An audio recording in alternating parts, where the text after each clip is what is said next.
We serve local families in need for free based on their income and their status, and they will go to any social service agency or possibly even a church or any of our partners and ask for that help. Then they will be referred to us through those agencies, and they get to come shop with dignity for free. Appliances, furniture, decor items, pots, pans, silverware, and as long as we have them, they'll take them that day.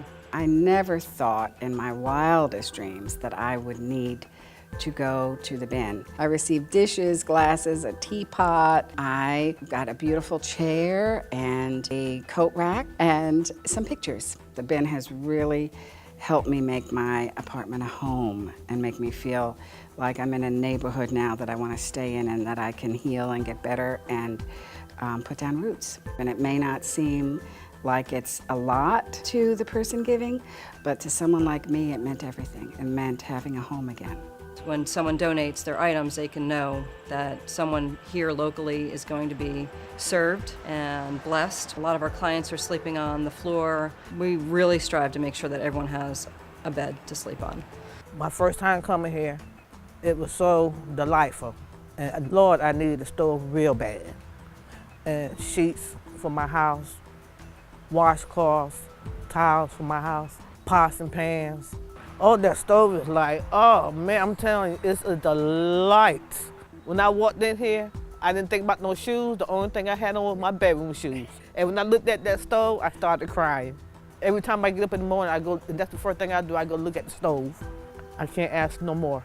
Thank you, Lord.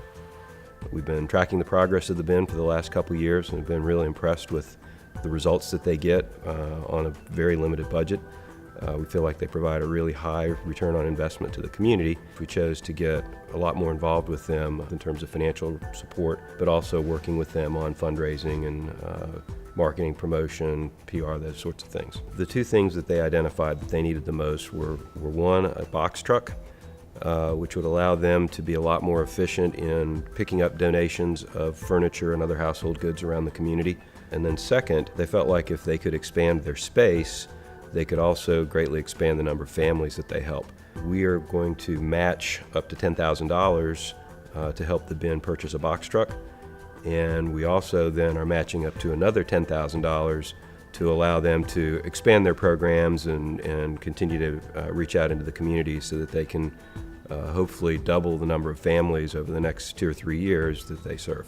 They have a very committed group of board members and volunteers that really do a great job, again, on very few resources compared to the impact they make in the community. We spend a lot of time in due diligence before we make this kind of a commitment to an organization. Potential donors to the bin can feel good that they have the organizational structure in place to continue their momentum from the last couple of years. I'm coming, I'm feeling everybody happy, service a lot of people, need some that items. After this, I start to coming every week. We give help, we got to give help too. For the people coming and not speak English, I'm translator, I try to do the best. It's good to have a good communication with the people Spanish too. Really, we appreciate for the people give us the donation. Thank you for supporting the bin, 501c3 nonprofit. We couldn't do it without you, and the families that we serve really appreciate your help.